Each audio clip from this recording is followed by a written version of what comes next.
पर दावा यह किया जा रहा है कि रूस और यूक्रेन युद्ध की शुरुआत से ही रूस को चीन से सैन्य मदद मिल रही है। ब्रिटिश अखबार द टेलीग्राफ के मुताबिक चीन ने रूस के हथियार इंडस्ट्री को हजारों की संख्या में शिपमेंट भेजे। द टेलीग्राफ का दावा है कि चीन ने रूस की सेना को हेलीकॉप्टर, ड्रोन, ऑप्टिकल साइट और जरूरी कच्चे माल की आपूर्ति में मदद की है, जबकि चीन दावा करता रहा है कि वो युद्ध में तटस्थ भूमिका निभा रहा है और युद्ध रोकने की कोशिश में जुटा है। जबकि रिपोर्ट्स के मुताबिक फरवरी 2022 में जब रूस ने यूक्रेन पर आक्रमण किया था, उसी समय पहले महीने में ही 1000 ड्रोन की सप्लाई भेजी थी। दावा यह भी किया जा रहा है कि इसके लिए चीन की कंपनी ने खुद को खिलौने की कंपनी के तौर पर लिस्ट किया और रूस के एक शेल कंपनी को हथियारों की खेप भेजी। मॉस्को और बीजिंग के बीच व्यापार इस साल 200 अरब डॉलर से अधिक के रिकॉर्ड ऊंचाई पर पहुंचने की राह पर है। वहीं दक्षिण चीन सागर में जबरदस्त तनाव देखने को मिल रहा है, जहां ताइवान को घेरकर चीन सैन्य अभ्यास कर रहा है। सैन्य अभ्यास के दूसरे दिन ताइवान ने भी अपनी सेना के तीनों विंग के जरिए अपनी ताकत दिखाने की कोशिश की। हालांकि ताइवान का दावा है कि वो चीन के युद्ध अभ्यास पर नजर बनाए हुए हैं। रविवार को ताइवान के लड़ाकू विमानों ने उड़ान भरी, जिसमें अमेरिका में बने F-16 फाइटर जेट शामिल हैं। ताइवान का दावा है कि शनिवार को चीन के 45 सैन्य विमान और जंगी जहाज ताइवान के आसपास देखे गए, जिनमें चीन के J-10, J-11 और सुखोई 30 शामिल है।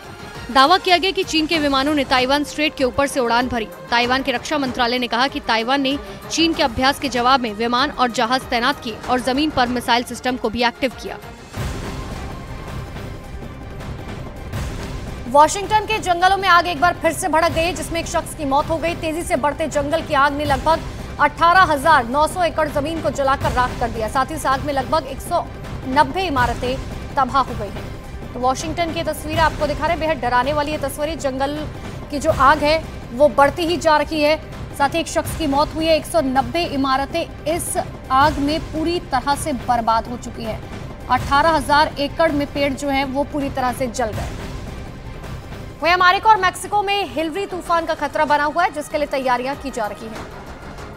और जो मैक्सिको में खतरनाक श्रेणी 1 के तूफान के तौर पर मार्क किया गया। मैक्सिको के बाजा कैलिफोर्निया प्रायद्वीप से टकराने वाला है, जिसकी वजह से इतनी ज्यादा बारिश होने की आशंका है जिससे विनाशकारी बाढ़ आ सकती है। मायामी के मौसम विभाग के मुताबिक हिलरी तूफान रविवार सुबह 5 बजे एनसेनाडा के दक्षिणी बाजा तट के बेहद करीब पहुंच गया था और कैलिफोर्निया के सैन डियागो से 460 किलोमीटर दूर था।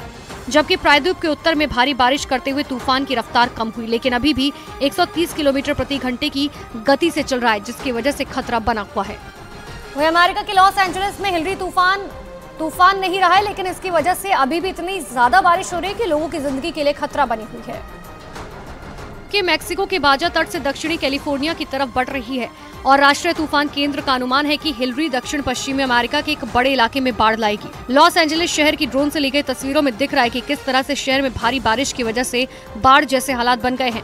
जबकि लॉस एंजलिस के मेयर का दावा है कि ये मुश्किल वक्त है, लेकिन लॉस एंजलिस को संकट का जवाब देने का अच्छा खासा अनुभव है।